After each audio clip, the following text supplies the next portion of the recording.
Budget કાઉન્ટડાઉનમાં આપનું સ્વાગત છે. હું છું પ્રીતિ દલાલ. 2026ના આ બજેટનો સમય નજીક આવ્યો છે ત્યારે માર્કેટમાં ઉતાર ચઢાવ વચ્ચે હવે બજારને કેવા બોનસની જરૂરિયાત છે તે વિશે વાતચીત કરીશું. આજના આપણા ગેસ્ટ જોડાઈ રહ્યા છે જે છે માર્કેટ એક્સપર્ટ નિપુન મહેતા. નિપુનભાઈ, ઘણું સ્વાગત છે.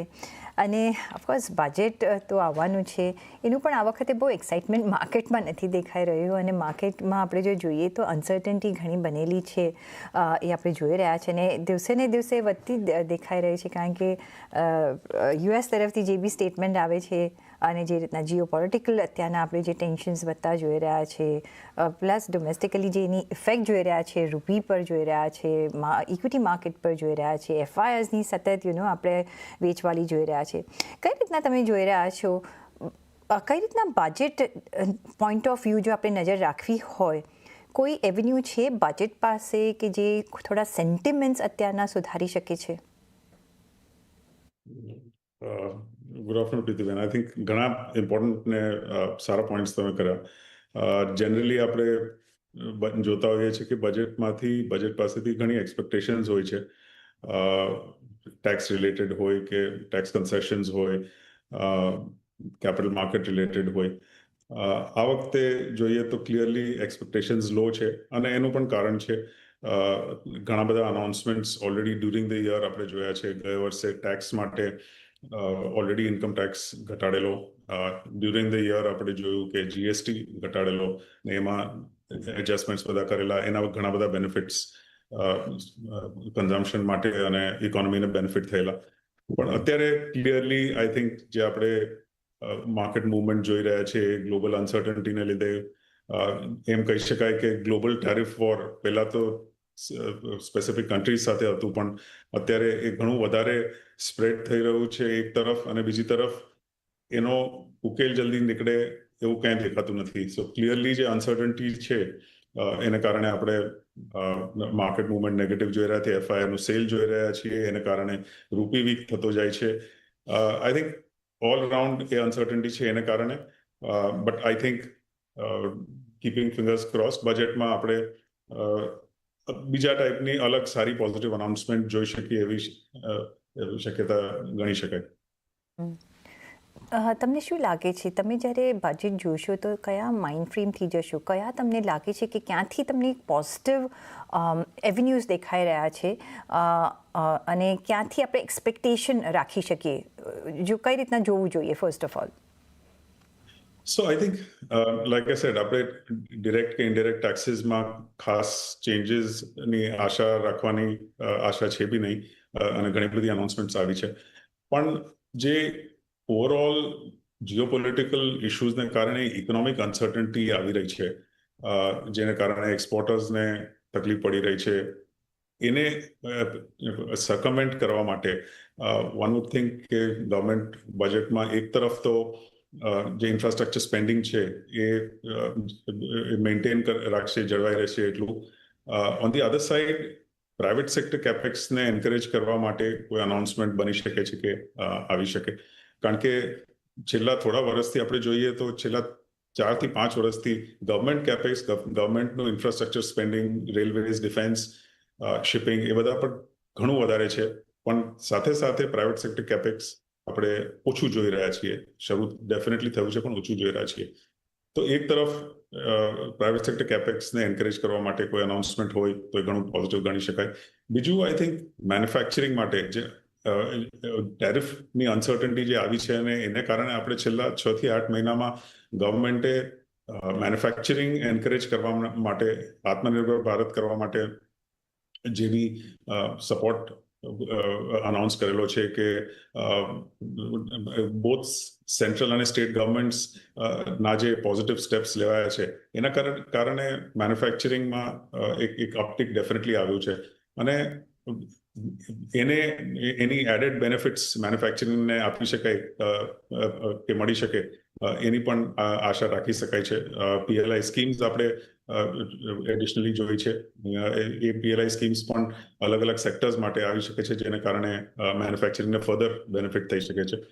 ત્રીજું આઈ થિંક કન્ઝમ્પશન માટે આપણે ઓલરેડી ઘણી બધી અનાઉન્સમેન્ટ ઓફકોર્સ ડિરેક્ટ ઇનડિરેક્ટ ટેક્સીસના બેનિફિટની જોઈ છે, પણ in any way in which કન્ઝમ્પશનમાં હજી ઉછાળો, પર્ટિક્યુલરલી રૂરલ કન્ઝમ્પશનમાં ઉછાળો આવી શકે કે વધી શકે, એના કોઈ સ્ટેપ્સ બજેટમાં જો અનાઉન્સ થાય તો એ એક ઘણું પોઝિટિવ થશે. So clearly I think more than direct અને ઇનડિરેક્ટ ટેક્સીસ, જે ઇકોનોમિક ગ્રોથ માટે, મેક ઇન ઇન્ડિયા માટે, આત્મનિર્ભર ભારત માટે જે ક્લિયરલી મેન્યુફેક્ચરિંગનું કોન્ટ્રીબ્યુશન જીડીપીમાં જે છે એ કઈ રીતે વધી શકે, એના અનાઉન્સમેન્ટ આઈ વુડ થિંક બજેટમાં આ વર્ષે વધારે આવી શકે છે.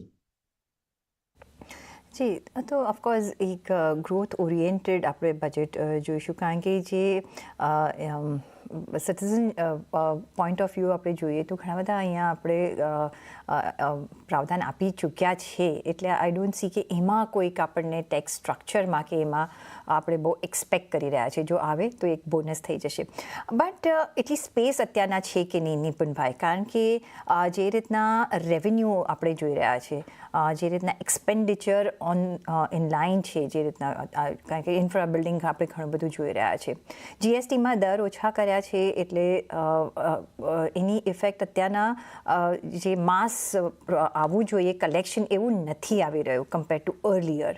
સેકન્ડ જે છે ડિરેક્ટ ટેક્સીસ પર આપણે નજર રાખી રહ્યા છે, જ્યારે એમાં ટેક્સીસ ઘટ્યા છે, શું ત્યાંથી ઇનફ રેવન્યુ છે to meet all the expenses? અને લાસ્ટ યર આપણે જોઈએ તો RBI dividend was a huge amount. આગળ જતાં તમે શું જોઈ રહ્યા છો કે કઈ રીતના આપણે ફિસ્કલ ડેફિસિટના નંબર્સ પર નજર રાખીશું, કઈ રીતના આપણે એક્સપેક્ટ કરવું જોઈએ? સો આઈ થિંક જે ફિસ્કલ ડિસિપ્લિન આ ગવર્મેન્ટે પાછલા ઘણા વર્ષોથી દેખાડેલી છે, એને કારણે ડેફિસિટ વધી જાય એની કોઈ એનો કોઈ ભય નથી લાગતો. ક્લિયરલી આઈ થિંક જે ફિસ્કલ ડિસિપ્લિન, આપણે હાયર રેવન્યુઝ જોઈ છે, ફિસ્કલ ડિસિપ્લિન જોઈ છે, એને કારણે ડેફિસિટ ક્લિયરલી અંડર કંટ્રોલ, અને જે ટાર્ગેટ્સ આપેલા છે એ પ્રમાણે આવી શકે છે ફિસ્કલ ડેફિસિટ. આઈ થિંક જે ઇન્ક્રીમેન્ટલ રેવન્યુઝ છે એ જે આપણે જીએસટી ઘટાડ્યો એને કારણે રિયલી જો મંથ ઓન મંથ પાછલા 2 થી 3 મહિનામાં જ્યારે જીએસટીનો કટ આવ્યો છે, એને કારણે ઓફકોર્સ હાયર કન્ઝમ્પશનને કારણે, ફેસ્ટિવ ડિમાન્ડને કારણે 2 વ્હીલર્સ, 4 વ્હીલર્સ અને કન્ઝ્યુમર ગુડ્સમાં સારો એવો વોલ્યુમ ગ્રોથ થયેલો, અને એને કારણે ક્લિયરલી જીએસટી કલેક્શનમાં કોઈ ઘટાડો નથી થયો, જીએસટી કલેક્શન વધ્યું જ છે.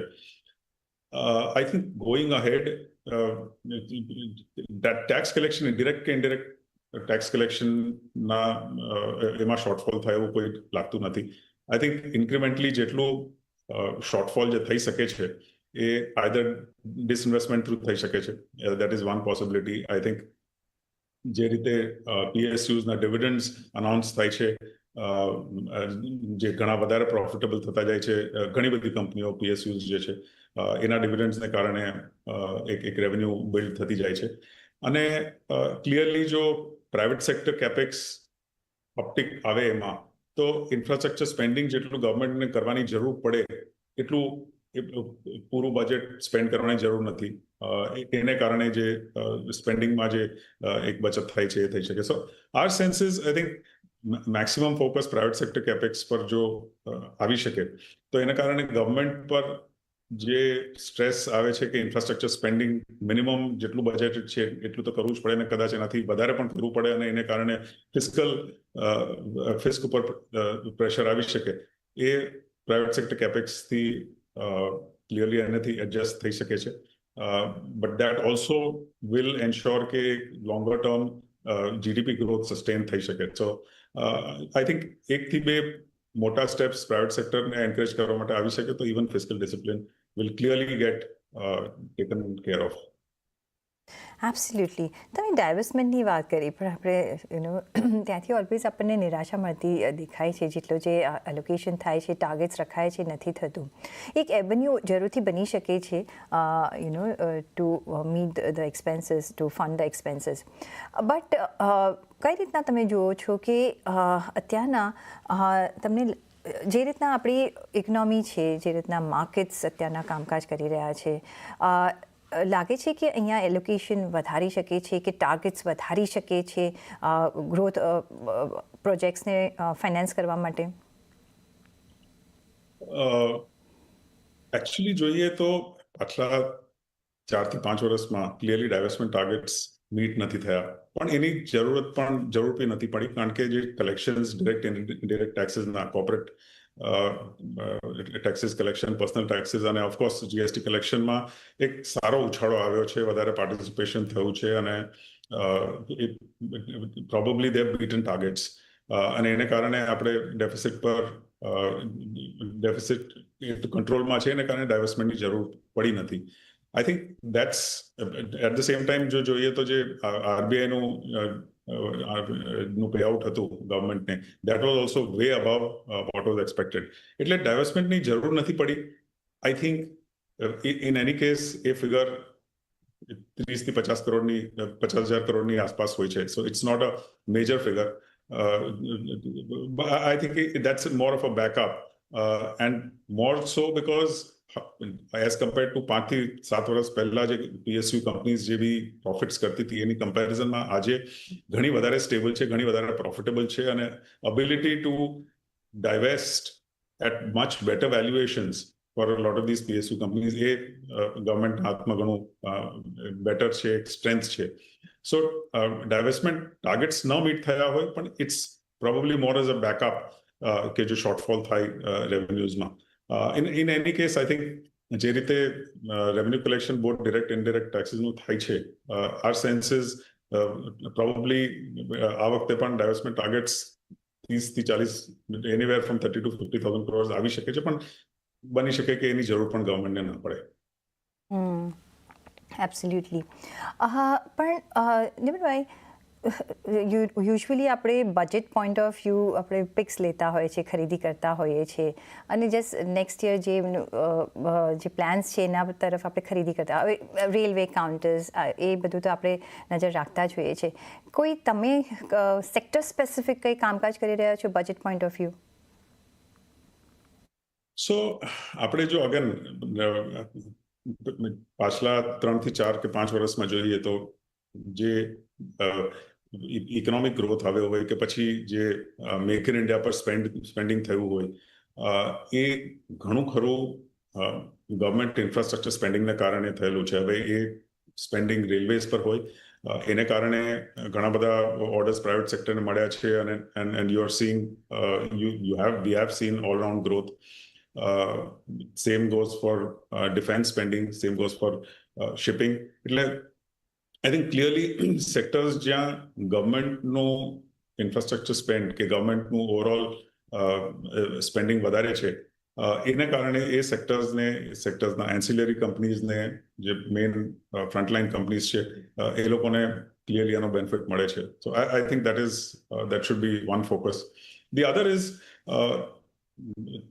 like I said, I think private sectorનો કેપેક્સ ગ્રોથ જેવો થવો જોઈએ એટલો નથી થયો, પણ અગર એને એન્કરેજ કરવા માટે, પ્રોત્સાહન આપવા માટે કોઈ અનાઉન્સમેન્ટ આવે છે તો capex obviously can be expected two grow further from here. આપણે ઓલરેડી એક સારું ટર્નઅરાઉન્ડ જોયું છે, ઓર્ડર ફ્લો જોયો છે, પણ એક પીક લેવલ્સ જે પાછલા વર્ષોમાં આપણે જોયા છે એટલું પીક લેવલ્સ હજી પ્રાઇવેટ સેક્ટર કેપેક્સમાં હજી આવ્યું નથી. So I think that is another space જ્યાં based on budget capex sector છે, એમાં એક સારું પ્રોત્સાહન મળી શકે છે. બ્રોડલી આઈ થિંક જે ટેરિફને કારણે એક્સપોર્ટ સેક્ટર્સમાં જ્યાં તકલીફ પડી રહી છે અત્યારે, એમાં ઘણી કંપનીઝે ઓલ્ટરનેટ માર્કેટ્સ શોધી લીધા છે, પણ એટ ધ સેમ ટાઈમ એ લોકોના માર્જિન્સ તૂટ્યા છે. ક્લિયરલી સેલ્સ પર, રેવન્યુઝ પર એક પ્રેશર છે. So that food B another space જ્યાં ગવર્મેન્ટ એક્સપોર્ટર્સને ખાસ એન્કરેજ કરવા માટે કોઈ સેક્ટર્સમાં સેક્ટર સ્પેસિફિક એક્સોપ્સ કે બેનિફિટ્સ આપી શકે છે. So export related sectors also could be really looked at. So I think some of these sectors જ્યાં additional either government support or manufacturing માં જે સ્કીમ્સ અનાઉન્સ થઈ શકે એ બધા સેક્ટર્સ પર ક્લિયરલી ફોકસ થઈ શકે છે. ઓકે, સો ઓફકોર્સ આપણે ધ્યાન રાખીશું, પણ મારે અહીંયા એક બ્રેક પણ લઈ લેવાનો છે, તો એક બ્રેક લઈશું ને પાછા ફરીશું આ ચર્ચાને ચાલુ રાખીશું. મારી સાથે જોડાયેલા રહેજો.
પછી કાઉન્ટડાઉનમાં આપનું ફરી એક વખત સ્વાગત છે, ને આપણે વાતચીત કરી રહ્યા છીએ માર્કેટ એક્સપર્ટ નિપુણ મહેતા સાથે.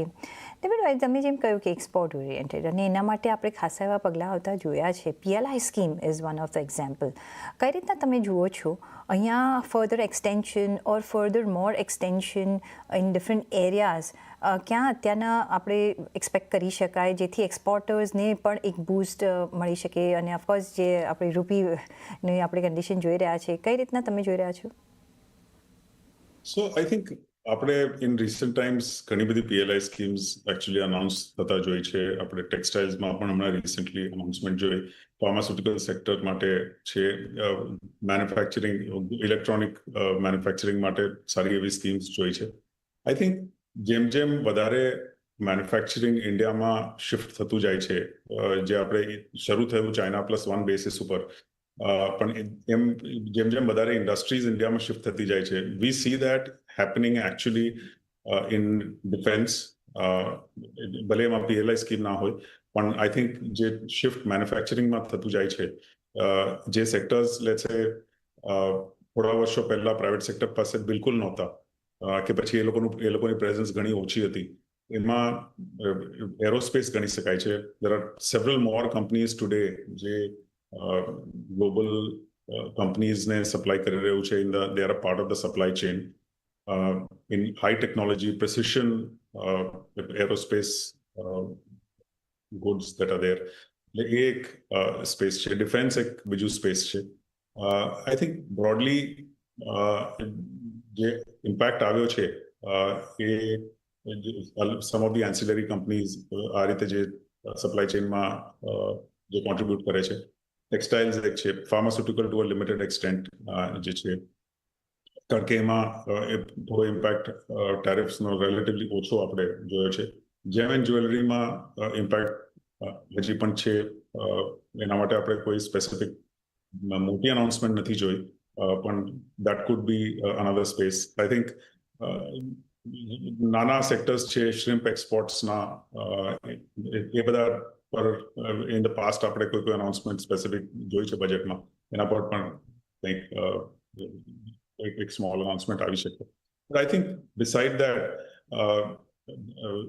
જે કોન્ટ્રીબ્યુશન કે જે સપોર્ટ આપણે સેન્ટ્રલ ગવર્મેન્ટથી તો આવ્યો છે, પણ જે સ્ટેટ ગવર્મેન્ટ્સમાં જે અમે જોઈ રહ્યા છીએ ઘણી કંપનીઝને સપોર્ટ આપી રહ્યા, જે ઇઝ ઓફ બિઝનેસ માટે આપી રહ્યો છે, સ્ટેટ ગવર્મેન્ટ્સ આપી રહ્યા છે. I think that is a big positive which we are seeing પાછલા થોડા મહિનામાં, કે પાછલા 1 થી 2 વર્ષમાં ઇનફેક્ટ જે મેન્યુફેક્ચરિંગ માટે સપોર્ટ મળી રહ્યો છે. સો આઈ થિંક એ પ્રોત્સાહન કરવા માટે બજેટમાં સ્પેસિફિક અનાઉન્સમેન્ટ થાય, and which to a degree subsidises them, અને એને કારણે એક્સપોર્ટ્સ જે રીતે ઇમ્પ્રૂવ થઈ શકે છે. I think those indirect measures જેનાથી એક to a degree cost of production ઓછું થાય, to a degree ease of business થાય, અને ટેરિફનો ઇમ્પેક્ટ થોડો ઓછો આવી શકે, અને એને કારણે એક્સપોર્ટ્સ વધે અને એ લોકોના એટલીસ્ટ માર્જિન્સ જળવાઈ રહે. There could be such direct or indirect announcements for some of these export-related sectors also. Futuristic areas પર આપણે જો નજર કરીએ તો જેમ તમે કહ્યું કે મેન્યુફેક્ચરિંગ, અને એમાં આપણે ઇલેક્ટ્રોનિક EMS કાઉન્ટર્સ પર જો નજર કરીએ કે જ્યાં હવે શોર્ટેજ પડી રહી છે, જ્યાં ખાલી ચાઇનાનું પ્રીડોમિનન્સ છે, રેર અર્થ મેગ્નેટ્સ પર જો આપણે નજર કરીએ, સેમિકન્ડક્ટર પર આપણે જો નજર કરીએ, ક્યાં તમને લાગે છે કે એવા કયા બીજા પોકેટ્સ છે જ્યાં ભારત આઉટશાઇન કરી શકે છે ને જ્યાં તમે કોઈ પોલિસીઝ જોવા માંગશો? So, to a degree, AI related જે આપણે ઓવરઓલ સ્પેન્ડિંગ જો જોઈએ, જે ગ્લોબલી AI પર, આર્ટિફિશિયલ ઇન્ટેલિજન્સ પર સ્પેન્ડિંગ થયું છે, એની કમ્પેરિઝનમાં રિલેટિવલી લોઅર સ્પેન્ડિંગ ઇન્ડિયામાં આપણે જોયું છે. સો એને એન્કરેજ કરવા માટે, એને સપોર્ટ કરવા માટે બની શકે છે કે આપણે કોઈ અનાઉન્સમેન્ટ જોઈએ. Already to a limited extent આપણે જોઈએ તો એઆઈમાં પાર્ટિસિપેશન ઘણી આઈટી કંપનીઝે ઓલરેડી શરૂ કરી દીધું છે, એમાં ઇન્વેસ્ટમેન્ટ શરૂ થઈ ગયું છે.